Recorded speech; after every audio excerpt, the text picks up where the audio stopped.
Hey everyone, I'm John Lynn, the founder and chief editor at Healthcare IT Today. We're excited to bring you another in our series of interviews with top leaders in health IT. And our guest today is Nat Carruthers. He's head of product at Cactus. Welcome, Nat. Great to be here. Thanks so much for having me. I'm excited for today.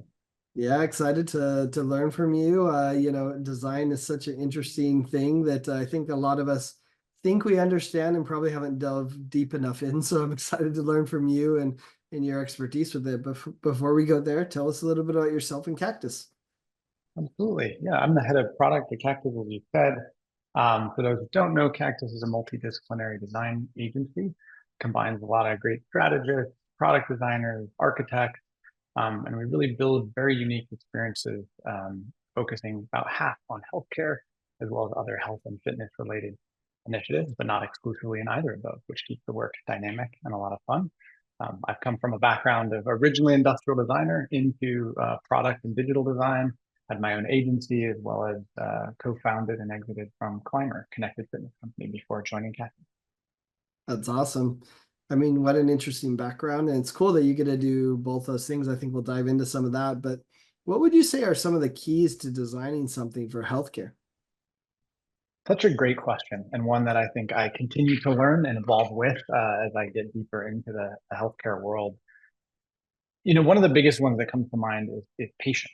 Right? There's a lot of need for, I think, patience to see um, the evolution of design come to life, right? So from first idea through the progression of the design process into really being able to make it ownable, right? And that's something I take to heart in building experiences for healthcare. Is it has to be ownable, like all good product design, but there more than anything, there is so much that relies on it being well understood and being a tool for all people, right? Not just users, not just healthcare providers, but the ops, the business, the strategy. All of it has to come together to be a fully robust package and product at the end of the day. Isn't that the challenge with design, though, is that there's lots of patients with lots of different preferences. There's lots of clinicians with lots of different preferences, nurses, executives. Like, how do you balance kind of what can often be competing preferences in a design?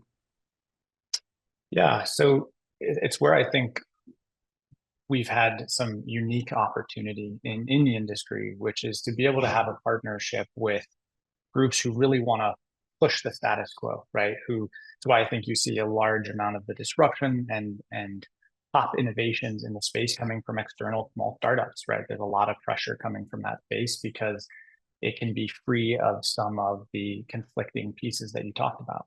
We like to focus on how do you find the commonality in the thread, right? It's a similarity, you're right, across a lot of design and the way we might try to solve these challenges. But with healthcare, a lot of it is being able to think about what's needed from a change management and operational perspective to take ownership of the solution. So you can't just come in with a great idea that's only user centric that solves the problem without really understanding how that can be fully leveraged internally and what needs to change, right? A lot of all the success we've had is identifying early the things that might take a very long time, right? When I say patience, it might take a long time to see an internal operation shift, but that is what makes the success of the design solution, which can be nimble, can be fast, come to life. And it's why, again, a lot of startups are doing it outside is you don't have the legacy, right? The operations, you're starting from ground up as well. So it's pretty quick and easy to make those front and forward decisions as opposed to having to change something that's more ingrained or part of a normal process of operations. Yeah, that's really interesting. You mentioned that you have some experience designing for fitness. What do you see as some of the similarities and maybe some of the differences between fitness design versus healthcare design? So in fitness design, its similarities with healthcare is obviously at the core of it is to really truly have an impact on the health and well-being of its end user, right? We really, and both industries are fascinated by that piece. Um, and what's interesting is they share oftentimes sort of a common pain point in the sense that it's related to lifestyle or it's related to things we do. Now, what I find really interesting about the difference is that fitness is something that shows up and we're thinking about the end user as an experience that we have at least 3 times, if not more. Hopefully, every day of their lives, we're engaging and we're interacting. And how can the product or the solution that's being created or the experience be relevant in their lives on a very frequent cadence. Now, on healthcare, people, right, there's sort of this binary relationship we have with health, which is if I'm not sick, I'm healthy, right? And where we see a lot of the focus is I might see my physician once a year, maybe if I have a more serious condition a few times. And so building, especially digital products, how do we drive more and consistent engagement with my health system where it's not just when and if I think I need it or when and if I perceive I'm not healthy, whereas fitness is it's something that I can be doing to consistently drive that. So it's a bit of the cadence and a bit of the way that we think about engaging with the user. Now, I think there's some great opportunity that exists in the middle of those two differences, right, and similarities, but that's what I see, most. Yeah. I mean, you're right. And I think that's part of the challenge designing for healthcare. You have chronic patients who are there all the time, and you have the other patients that are there when some chief complaint happens, which is casually. It's a very different relationship, and you have to design for both. So, what does it really take for a health system which has to deal with both of these challenges, but also fragmentation and often have not very user-centric experience. They've taken the user for granted. I think that's kind of how I view it. What does it take for them to design products that are end to end and create a really great experience for the user? Yeah, I think one of the things that we've seen set up the most success is fully dedicated and focused stakeholders internally to help tackle this problem, right? Because of the fractured nature that we see and that can happen across healthcare, someone who actually has the understanding, these are hard people to find inside, right? Who know the breadth of information and know how to find the stuff they don't know to connect the dots. It really doesn't work if they're partially engaged, if they're only sort of there, right? Again, the greater team obviously is not going to be fully focused, but having a really strong and core set of focused stakeholders that can drive that is I think, such an impactful part of the project. It allows, again, whether it's developing the idea internally or developing it with an external partner like Cactus, it's going to allow you to have the most opportunity to see some of those pain points get met. Then, right, and sometimes actually we see that in innovation labs or breakout groups, right? They're trying to cultivate this sort of internal startup mentality, which I think is really great in starting to tackle this, as well as then focusing on the big things of having foresight into where you need to head, consumer-centric design, and very consumer-focused mindset, but also thinking about how, again, it can be ownable for physicians and the organization as a whole. Yeah, I mean, let's talk about that more because I think it's interesting. You described you need kind of a full-time committed internal stakeholder, but what does it take for those internal stakeholders to drive the good design? Because you're not going to have everyone all in on design, right? There's just too many things going on in healthcare. Do they just need to be good salespeople? Like what do you see that it takes for these internal stakeholders to really drive new designs? Yeah.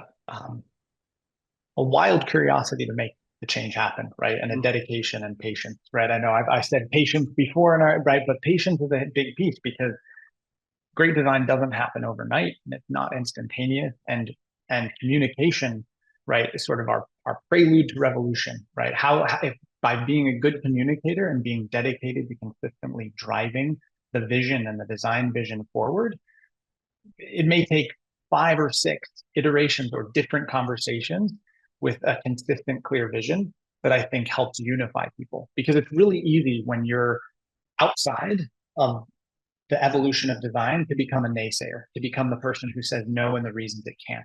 It's really easy, right? All the no's and reasons an idea or a beautiful thing can't happen, and they take airtime. They take away from what can be the process.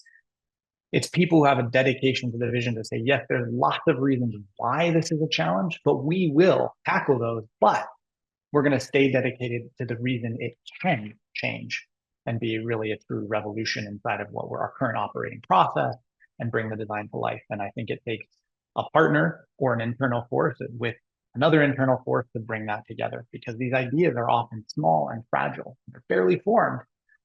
And it's really easy for them to get squished, especially in something where a lot of people look at it as the work that needs to be done and not necessarily the opportunity and the future that can be gained. I mean, you bring up two fascinating points. One is that it's easier to say no. It's easy to be a naysayer. It's harder to actually work through the no's and find a Mhm. solution. And then, the other part that's, so interesting is that it's an iterative process. It's not a Mhm. set it and forget it. That, Mhm. oh, you design it and now it's perfect and you move on with life and now you do your next one, which I mean, it's funny. We have that mindset from architecture maybe where it's like you Mhm. design it once, you build it, now you're all good. I think with people in healthcare, and healthcare is a complicated process. I guess it has to be iterative because there's so many nuances. Is that the difference? It is, and one of the things that actually the fractured or siloed some part of healthcare that can be a bit more of that lends itself well is that's a great testing bed, right? To build some of the groundwork and the solutions and the opportunities within these smaller groups. What I think can happen is people see these potentially uh, challenging ideas to bring to life, right? And it's like, oh, that's going to be really hard to do, or no, we couldn't possibly do that, or there's regulation that might make that challenging. But what if we started it in a smaller piece, right? That's part of this sort of startup mindset is what if we picked a service line, or what if we picked a piece and a small subset and we built a tool and said, how does it work? And then iterated on top of it versus we're not going to, move the whole mountain all at once. We're going to start by picking up small rocks. And I think embodying a bit more of that really helps start the momentum. And as soon as you start building these tiny wins, they will inevitably stack up into the larger momentum that sees change. Yeah, that's interesting. Are there some examples of designs you've done? Let's hear about some of those examples and how it's improved the experience for users or how it's helped adoption, happen quicker. I think that's the other part that's really interesting about design is are they adopting it? Are they using it? That's interesting too. Give us some examples.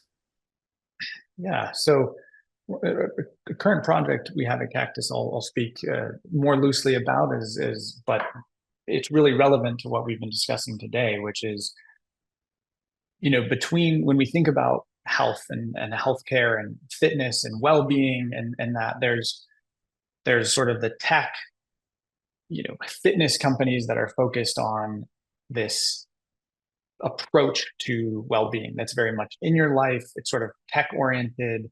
It shows up in a specific way, but it's not really backed by healthcare. Right now, there's inroads and attempts for that to happen, and what you're seeing in the industry. But then there's a big sort of gap, which seems very greenfield between then what is in healthcare, which is more acute care.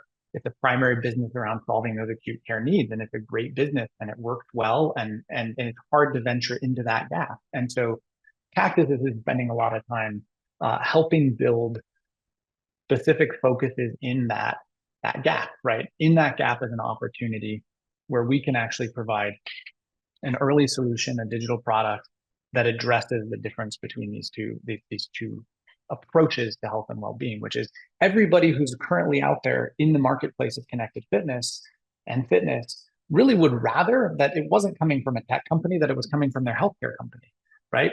They'd love if they had that backing, as well as we love the, big name tech brands of the world and how much we may or may not trust them with our data and information. We'd really rather that information was coming from our healthcare. But then when we think about healthcare, nobody really imagines them to fulfill that same space and that same part of full health and well-being in their lives. And certainly not necessarily making the really critical adjustments to lifestyle, which we know now can really make some huge changes in chronic outcomes. Over 80%, right, can probably be greatly or vastly reduced or improved with just simple lifestyle changes. So we've spent a lot of time working in that space recently, as well as obviously a number of others. But that's just a really interesting design challenge of how you take the current operation on small scale and start testing it inside of service lines to provide a bigger opportunity for the greater market. What did you discover as you try to bridge that? Because to me, it feels like on the one side, you have really consumer focused, fun experience, some data driven, I think, a lot of solutions. On the other side is you have, reimbursement models and corporate overhead and chief complaint, like, hey, you're here for this, but I need to expand my mind and, maybe try to keep you healthy. Like, how do you, what are some of the nuances of bridging that gap? Yeah. So one of the biggest nuances and focuses we had is focus, right? There's a lot to solve in that, right? Everything you just brought up is a competing priority in solving that problem. But you don't have to solve them all when you start to validate and test and gain meaningful data and insight from a product development perspective. So one of the things we did is sort of throw out, not throw out much more extreme, but really set aside and say, these are parts or integrations or connectivity that we know has an opportunity. We're evaluating for long term, but they're going to take time, right? It's part of that patience. We're not going to see the change overnight. But we know there are some really big and quick wins that we can have early by starting and building a solution inside of this specific target area in this way that may happen slightly outside of the core business, right? You may have to remove, right, again, a lot of health systems have their core offer, their core digital offering. This might need to be a separate thing that you incubate on the side, just as you would, as a startup or other approaches to see its validity, try, test, recreate, and then you can start to integrate some of those longer term problems you're solving into the product via really thoughtful roadmap. And that's been one of the ways that we've really thought about it and begin to tackle some of those tough challenges.